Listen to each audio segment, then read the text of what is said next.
Hello दोस्तों। Complete notes Shubham Kumar में मैं शुभम कुमार आपका आज फिर स्वागत करता हूं। तो आज हम पढ़ने वाले हैं जो कि एसएससी के जो प्रीवियस ईयर के कुछ क्वेश्चन हैं, साथ ही साथ में इस बार जो क्वेश्चन हम जहां जिस वर्ष से लिया गया इस बार उसका भी हमने आपको उसके क्वेश्चन के सामने जस्ट उसका आंसर होगा। तो अगर मैं आपको बता दूं तो आज हम ज्योग्राफी और हिस्ट्री के कुछ क्वेश्चन लेके आए हैं जो कि हमारे टेस्ट नंबर 5 से चलिए। अगर आप किसी भी एग्जाम के लिए तैयारी कर रहे हो, एसएससी हो, सीजीएस, एसएससी के अंतर्गत जो भी जितने भी एग्जाम आते हैं उसके कोई भी एग्जाम हो उसके लिए आप ये वीडियो काफ़ी इंपॉर्टेंट होने वाली है। रेलवे की कोई भी एग्जाम हो, जैसे कि अभी हाल ही में ग्रुप डी के एग्जाम चले हुए हैं, अगर आप पुलिस की तैयारी कर रहे हो या आर्मी की तैयारी कर रहे हो या बैंक से रिलेटेड कोई भी एग्जाम जहाँ पे जीएस आती है, वहाँ पे ये वीडियो आपके लिए काफ़ी इंपॉर्टेंट होने वाली है। तो चलिएगा, आज का जो हमारे पहला क्वेश्चन है, आज का हमारा पहला क्वेश्चन है कि कौन सा देश अभी भी सम्राट द्वारा शासित है, यानी कि जहाँ पे आज भी सम्राट शासन करते हैं, आपसे पूछा गया है। तो जस्ट जो इसका आंसर हो जाता है, इसका आंसर जो हो जाता है वो हो जाता है सऊदी अरब। सऊदी अरब में आज भी शासन है। अगर यहाँ की राजधानी की बात करता हूँ तो रियाद यहाँ की राजधानी है और रियाल यहाँ की मुद्रा है। रियाल यहाँ की मुद्रा है। अगर मैं यहाँ की करेंसी की बात करूँ तो 20-22 रुपए के अंतर्गत, यानी कि 22 रुपए के अंतर्गत यहाँ की जो यहाँ का 1 रुपया है, यहाँ की 20-22 रुपए के आसपास के समथिंग रहता है। अगर मैं बात करता हूँ तो इराक की राजधानी जो है बगदाद है। अगर मैं यहाँ की मुद्रा की बात करता हूँ तो भारत के 100 रुपये इराक के 6 रुपये के बराबर होते हैं। भारत के जो 100 रुपये हैं यहाँ के 6 रुपये के, यानी कि 6 पैसे के बराबर होते हैं। एक रुपया बराबर कितने पैसे के? 6 पैसे के समथिंग रहता है ये। अगर मैं बात करता हूँ ईरान की, तो ईरान की अगर मैं बात करता हूँ तो यहाँ से जो चलता है, यहाँ से चलता है दिनार, यहाँ से चलता है दिनार, इराकी दिनार चलता है। अगर मैं ईरान की बात करता हूँ तो ईरानी रियाल चलता है यहाँ पे, और ये इसकी राजधानी है तेहरान, इसकी राजधानी है। और इसकी जो ईरानी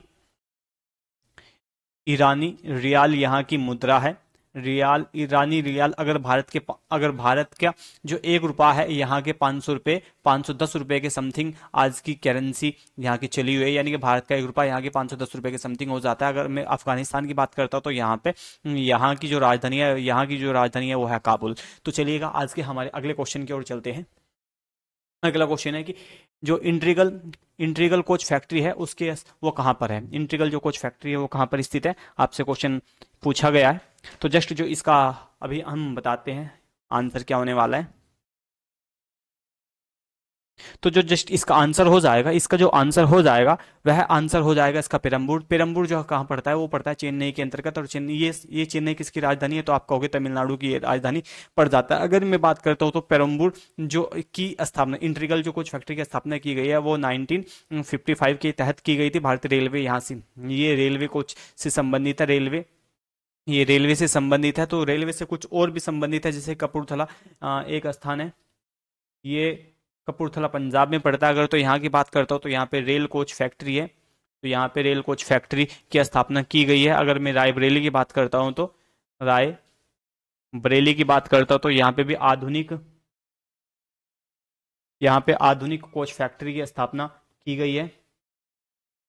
अगर मैं बात करता हूँ तो फिर एक लातूर है महाराष्ट्र में एक लातूर है। यहाँ पे मराठावाड़ा क्षेत्र में यहाँ पे भी रेल कोच फैक्ट्री की स्थापना की जा चुकी है। तो आई होप ये जो इस बारे में कुछ अलग लेने की कोशिश कर रहा हूँ ये आप ही के लिए, ताकि आपकी ज़्यादा से ज़्यादा याद हो सके। अगला क्वेश्चन है कि कौन सा बंदरगाह प्राकृतिक बंदरगाह नहीं है? कौन सा बंदरगाह है जो प्राकृतिक बंदरगाह नहीं है, आपसे पूछा गया है।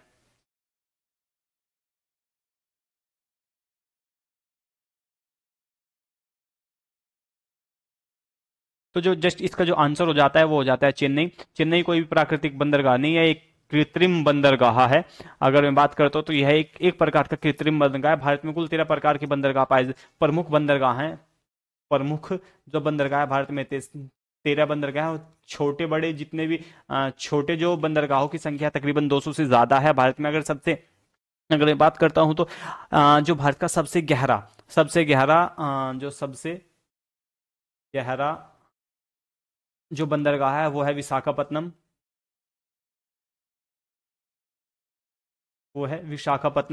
और इस प्रकार से हमारा ये इसका आंसर हो जाता है। अगला क्वेश्चन है कि भारत ने अंतर्राष्ट्रीय सुनामी चेतावनी प्रणाली कब अपनाई है? भारत में 26 जो 26 दिसंबर 26 दिसंबर 2004 में सुनामी आई थी, जिससे कि भारत बहुत बुरी तरीके से ग्रसित हुआ था। और इसी के साथ साथ में भारत ने 2006 में चल करके अंतर्राष्ट्रीय सुनामी जो चेतावनी प्रणाली है उसको अपना लिया गया था अंतर्राष्ट्रीय कानून के तहत। तो चलिएगा, जो हमारा अगला क्वेश्चन है, नाम था झाकली, जो विद्युत परियोजना है वो किस राज्य में स्थित है?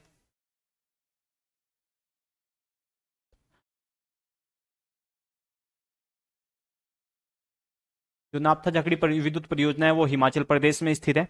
और ये हिमाचल प्रदेश में स्थित है। अगर आप इसको पूछा जाए किस नदी पर स्थित है, तो यह सतलुज नदी पर स्थित है। ये सतलुज नदी पर स्थित है। और जो इसका निर्माण किया गया था, इसका निर्माण 1993 से शुरू होकर के 2004 तक इसका निर्माण हुआ था। ये 2004 में कार्यरत हो गई थी। अगले क्वेश्चन की ओर चलते हैं। अगला क्वेश्चन है कार्बन डाइऑक्साइड का उच्चतम जो प्रतिशत है कार्बन डाइऑक्साइड यानी कि कार्बन की आपसे प्रतिशत की मात्रा पूछी गई, कोयले में किस प्रकार की मात्रा पाई जाती है, किस प्रकार से पाया जाता है? तो आपको मैं बता दूं, जो कोयले के 4 प्रकार होते हैं। जिस प्रकार आपके सामने यहाँ से लिखा है 1, 2, 3, और ये 4 प्रकार ही कोयले के हो जाते हैं। अगर मैं इनमें कोयले की परसेंटेज की बात करता हूँ, तो यहाँ पे जो एंथ्रेसाइट कोयला है उसमें 94 से लेकर के 98% तक कोयला कार्बन की मात्रा पाई जाती है। इसके बाद में अगर मैं दूसरे बिटुमिनस की बात करता हूँ, तो यहाँ से 77% से लेकर के 86% तक बिटुमिनस में कार्बन की मात्रा पाई जाती है। अगर लिग्नाइट्स की बात करता हूँ, तो यहाँ पे मैं 28% से लेकर के 30% तक इसकी मात्रा पाई जाती है। अगर मैं बात करता हूँ पिट कोयले की, 27% से जो भी कम, यहाँ पे 27% से जो भी कम की मात्रा पाई जाती है वो पिट कोयले में के अंतर्गत पाई जाती है। तो सबसे जो बेकार जो कोयले के अंतर्गत आता है वो पिट कोयला है। बट इसका जो आंसर हो जाता है हमारा, इसका हो जाता है एंथ्रेसाइट। तो आप इसको बड़े आराम से याद भी कर सकते हो। अल्फाबेट यानी कि ए, बी और एल और पी, यानी कि सीक्वेंस वाइज ही है कि सबसे पहला अगर आपसे पूछा है सबसे ज्यादा कार्बन की मात्रा कौन से कोयले में है, एंथ्रासाइड में, फिर बिटुमिनस में, और फिर लिग्नाइट में, और फिर पिट में। इस प्रकार से हमारा ये क्वेश्चन बन जाता है। अगला जो हमारा क्वेश्चन है, कांडला बंदरगाह कहाँ स्थित है? आपसे पूछा गया कांडला बंदरगाह कहाँ स्थित है। ये सीजीएल 2018 का क्वेश्चन है।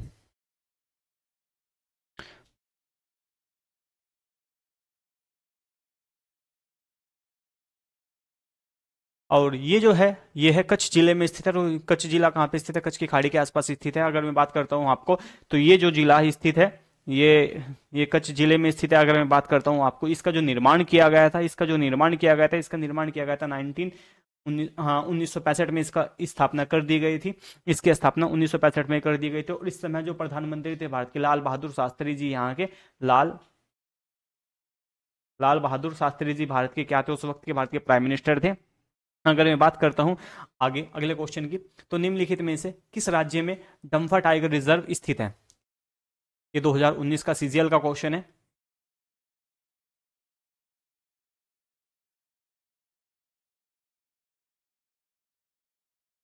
तो जो इसका आंसर हो जाता है वो हो जाता है मिजोरम।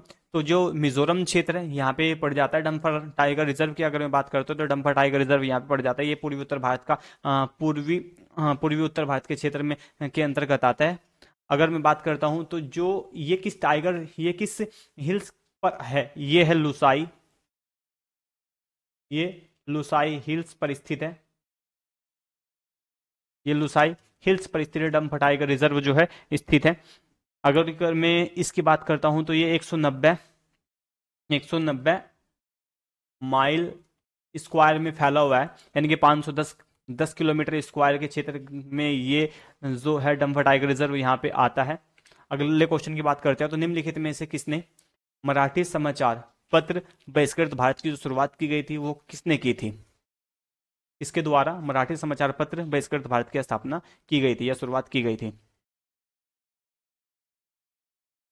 तो जो जस्ट इसका जो आंसर हो जाता है वो हो जाता है भीमराव अम्बेडकर। डॉक्टर भीमराव अम्बेडकर द्वारा इसकी स्थापना कर दी गई थी। अगर मैं बात करता हूं तो इनका एक और समाचार पत्र था जिसका नाम था मूल नायक।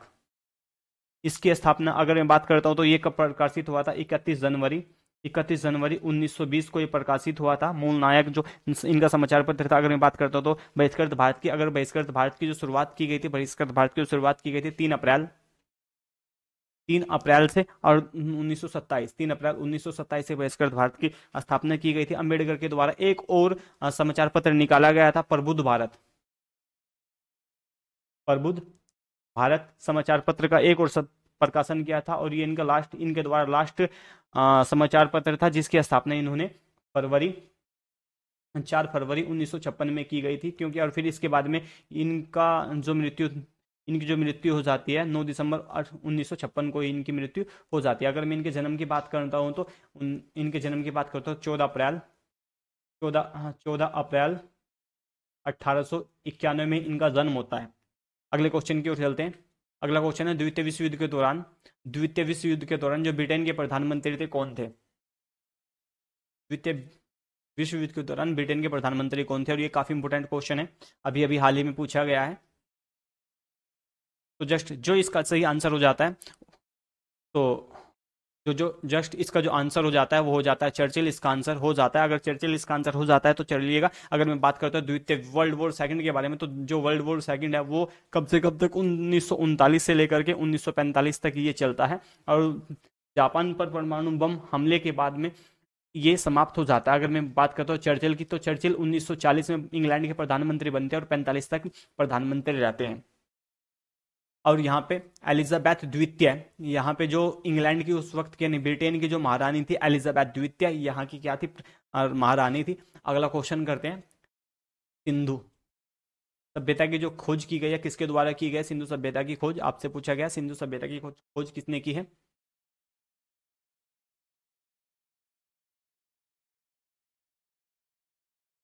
तो सिंधु सभ्यता की जो खोज की है वो की है रखलदास बनर्जी द्वारा। रखिलदास बनर्जी ओ सॉरी दयाराम शाहनी द्वारा इसकी खोज की गई है। अगर मैं बात करता हूँ तो 1921 में इसकी खोज की गई थी, और जो इसके द्वारा पहला स्थान पाया गया था वो पाया गया था हड़प्पा। और जबकि जो कि रखलदास बनर्जी द्वारा जो इसकी स्थापना किसी स्थान की खोज की गई थी तो 1922 द्वारा की गई थी, मोहनजोदड़ो। तो इनकी इसके द्वारा इनकी स्थापना कर दी गई, खोज कर दी गई थी। अगला जो क्वेश्चन है कि बाण भट्ट किस सम्राट के राज दरबारी थे?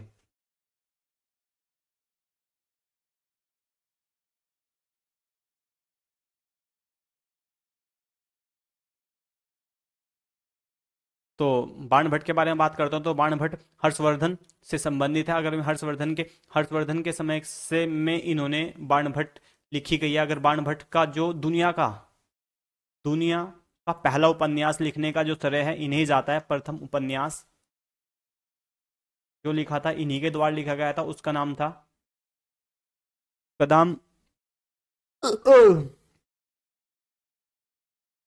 कदम्बरी।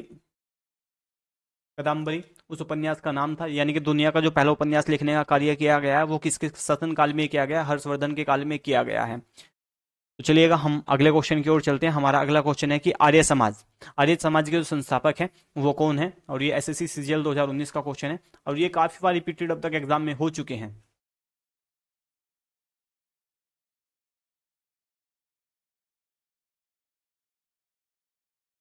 तो जस्ट जो इसका आंसर हो जाता है वो हो जाता है दयानंद सरस्वती द्वारा इसकी स्थापना कर दी गई थी। और इसकी स्थापना कद कर दी गई थी? आर्य समाज की स्थापना 1875 में इसकी स्थापना कर दी जाती है। अगर इनका जो प्रमुख डायलॉग था वेदों की ओर चलो, वेदों की ओर चलो, इनका स्लोगन था आर्य समाज का। वे चाहते थे कि सभी के सभी जो सनातन धर्म से रिलेटेड व्यक्ति हैं वो सभी के सभी अपने धर्म की ओर जाएं, और साथ के साथ में जो दूसरे धर्म जिन्होंने अपना धर्म त्याग दिया है वह भी आकर के वापस अपने धर्म की ओर चले। अगला क्वेश्चन है पटकाई की जो पहाड़ियां स्थित है वो कहाँ से स्थित है? आपसे पूछा गया है, इस श्रृंखला से संबंधित है। तो जो जस्ट इसका जो सही आंसर हो जाता है, जो इसका सही आंसर हो जाता है वो पूर्वांचल हो जाता है, यानी कि जो पूर्वी उत्तर भारत है वहां से इसका स्टार्ट हो जाता है। अगर मैं बात करता हूँ तो ये इनकी जो पटकाई की पहाड़ियां हैं, अगर मैं बात करता हूँ तो सबसे पहले में ये पड़ता है हमारा पटकाई की पहाड़ी पड़ती है, फिर खासी पड़ती है, फिर गोरो, और फिर जयंतिया पहाड़ी पड़ती है, और इसी के साथ साथ में एक लुसाई नाम की पहाड़ी पड़ती है जो कि इन पूरी पूरी श्रृंखला का ही हिस्सा है। अगला क्वेश्चन है हमारा कि मध्य प्रदेश का जो शिवपुरी राष्ट्रीय उद्यान निम्नलिखित में से किसके लिए प्रसिद्ध है?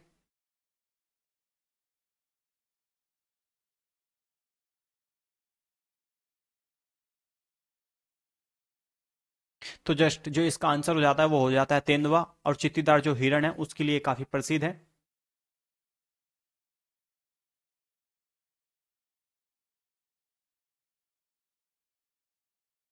तो जस्ट जो इसका आंसर हो जाता है मध्य प्रदेश की जो राष्ट्रीय उद्यान, मध्य प्रदेश का राष्ट्रीय उद्यान है शिवपुरी में, वो किसके लिए प्रसिद्ध है? तेंदुआ और चीतेदार हिरण के लिए प्रसिद्ध है। अगला जो हमारा क्वेश्चन है, कर मत दो, जो कर मत दो का नारा है वो किसके द्वारा दिया गया है, किसने दिया है?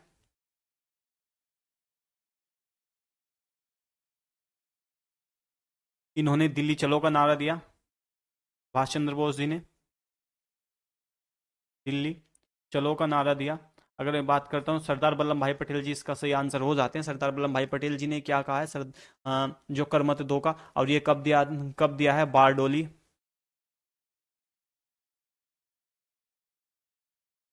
बारडोली सत्याग्रह के दौरान,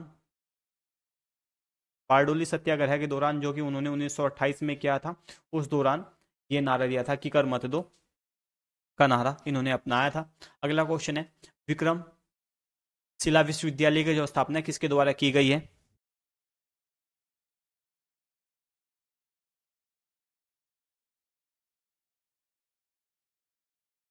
तो विक्रमशिला जो विश्वविद्यालय की स्थापना है वो किसके द्वारा की गई है? वो की गई है धर्मपाल जी के द्वारा। धर्मपाल ने इसकी स्थापना की थी।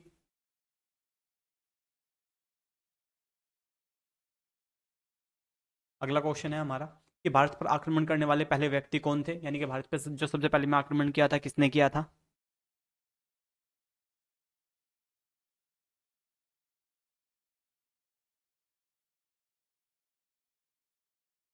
तो जस्ट जो इसका आंसर हो जाता है वो इसका आंसर हो जाता है ग्रीक। ग्रीक वाले पहले ऐसे व्यक्ति थे जिन्होंने भारत पे क्या किया था? आक्रमण किया था,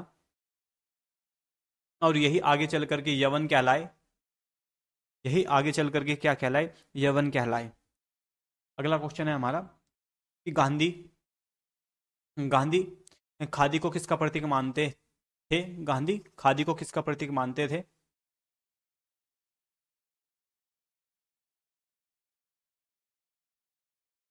तो गांधी जी जो गांधी जी थे वो खादी को किसका प्रतीक मानते थे? वो मानते थे आर्थिक स्वतंत्रता का इसका प्रतीक मानते थे गांधी जी। अगर मैं बात करता हूँ आपको, गांधी जी द्वारा कुछ महत्वपूर्ण आंदोलन चलाए गए हैं 1920 में। सबसे पहला असहयोग आंदोलन, असहयोग आंदोलन। फिर 1930 में सविनय अवज्ञा आंदोलन।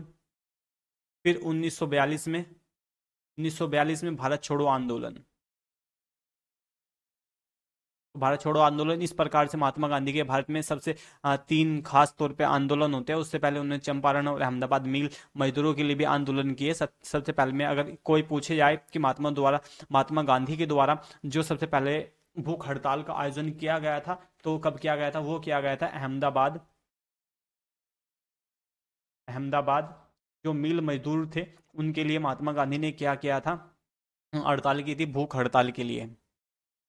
अगला क्वेश्चन है महावीर महावीर की माता कौन थी?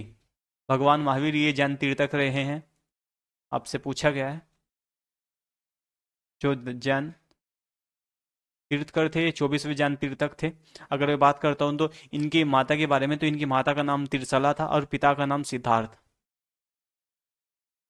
और इनका जो जन्म होता है, हाँ, अगर मैं बात करता हूँ महावीर स्वामी के बारे में, तो जो इनका जन्म होता है, इनका जन्म होता है वैशाली के, इनका जन्म होता है वैशाली के कुंडग्राम में। अगर मैं बात करता हूँ इनकी मृत्यु के बारे में, इनकी मृत्यु के बारे में बात करता हूँ तो इनकी जो मृत्यु होती है वो होती है पावापुरी में, पावापुरी में। और उन्हें 12 वर्ष के बाद, यानी कि 12 वर्ष की तपस्या के बाद कैलव्य की प्राप्ति हुई, यानी कि ज्ञान की प्राप्ति हुई। तो आपको अगर मेरी ये वीडियो अच्छी लगी हो तो मेरी वीडियो को इसको लाइक करना, सब्सक्राइब करना। और मैं जस्ट आपके सामने और कुछ ऐसी इंटरेस्टिंग वीडियो जल्दी आपके सामने लेके आने वाला हूँ। तो मिलते हैं हम अपनी नेक्स्ट क्लास में। Thank you guys.